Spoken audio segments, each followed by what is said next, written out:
예. 그게 전혀 근거 없는 것은 아니다. 이렇게 얘기할 수 있는 제가 거죠. 여기서 말씀을 좀 이렇게 좀 더 드리면 사실 저희 교수단체는 정말 부패 권력과 싸우는 소송들을 많이 해봤습니다.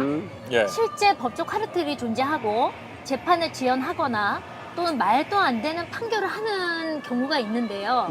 그 중에서 가장 우리가 거슬리는 말들이 있어요. 상당한.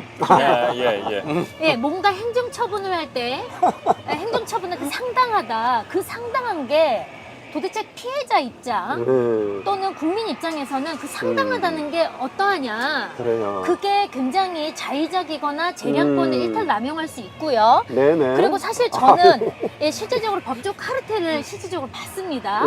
예, 재판 판결을 1심에서 예, 아무 죄가 없는 분을 유죄로 만들고요. 예, 그 다음에 어떻게 됐냐 봤더니 그 판사가 정관으로도 가게 됩니다. 그 학교가 운영하는 대기업으로요. 그렇기 때문에 저는 지금 이 법관들이 얘기하고 있는 상당하다.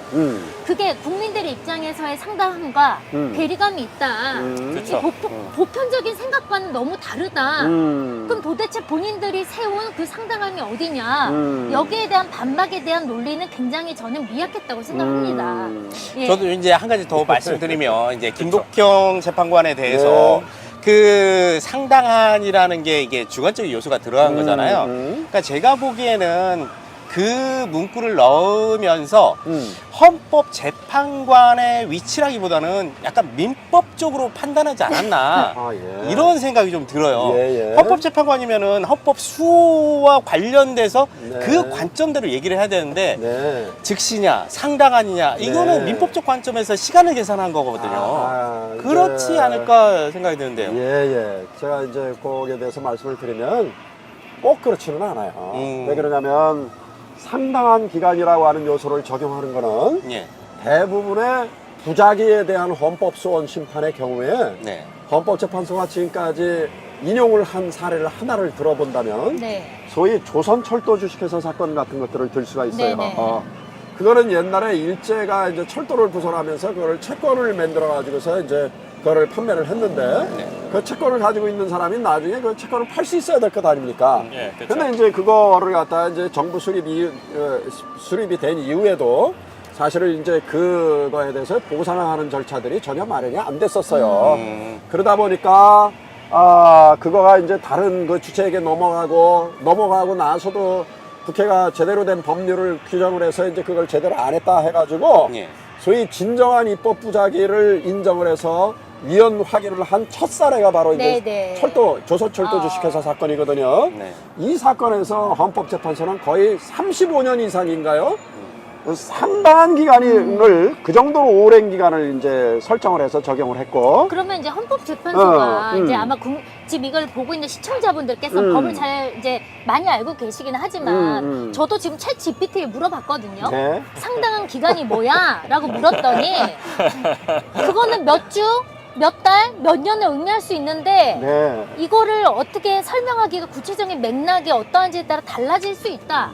그러면 저희가 이제 똑똑한 녀석이에요. 판결문을 받을 때요 항상 뭐 때문에 걸리냐. 예를 들어서 권익위 같은 행정부는 자 여기서 상당함이랑 90일 이내라 또는 60일 이내라고 설정을 해놨어요. 근데 우리가 맨날 이제 교육부를 해체하자 하면서 교육부가 우리나라 교육을 망친다고 하는데 교육부가 비리 사업들을 봐줄 때 그 상당한 기간이라고 해서 문의를 합니다. 정보공개를 요청을 하고 상당한 기간이 언제까지를 말합니까? 라고 답을 못해요.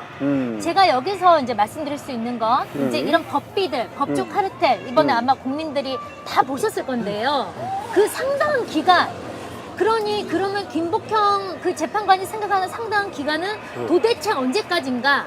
그거에 대한 뒷받침이 되는 근거가 미진했다. 여기서 한 가지 저 이제 또 말씀을 드리면 거기 읽어보면 조금 나오긴 해요. 이게 우리 국민들 시각에서 얘기를 한다는 거죠. 이제 그 하루밖에 안 됐으니까 좀 약간 즉시 한 거는 좀 인정할 그렇죠. 바도 있는데 네네. 이제 그건 그렇다 치고 한덕수 권한대행이 지금 헌법재판소의 기각으로 다시 돌아왔잖아요. 그렇죠. 그 뒤에도 마은혁 재판관이 맞아요. 임명하지 않았단 맞아요, 말이에요. 맞아요. 그렇죠. 지금 상당한 시간이 네. 흘렀다고 생각이 이 드는데 기간은 제가 이때는, 볼 때도 상당한 기간이 흘렀다라고 저도 봐요.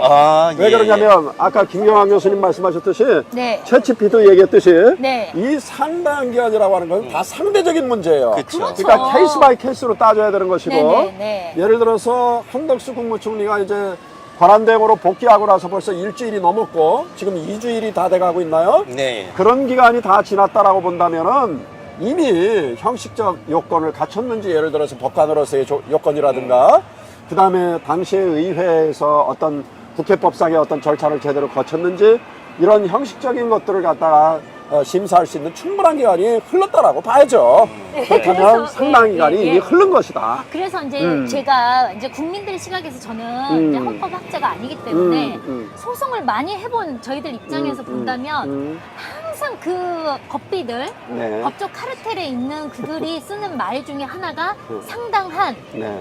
예, 그렇게 상당한 기간, 그러면 국민들이 느끼는 지금 이 하루하루의 고통을 그럼 헌법재판관인 그 김복형 재판관은 달리 판단한 것인가? 아니 그 사람이 있어서는 그러면 본인은 그 상당함이 하루가 아니라 네. 그럼 일주일, 뭐 열흘, 네. 뭐 그러면 1년, 몇 년.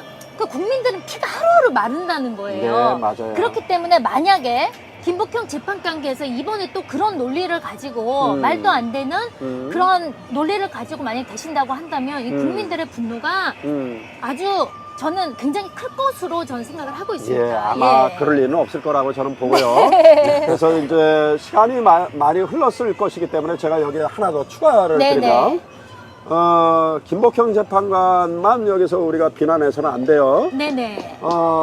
이제 오히려 각하 결정에 머물렀었던 그 두 재판관이 예. 예를 들어서 혹여라도 10만 분의 또는 100만 분의 그렇죠. 하나 각하의 입장에 있었다라고 한번 우리가 가정을 할 때 어떤 네. 문제가 벌어지는지를 제가 말씀을 드릴게요.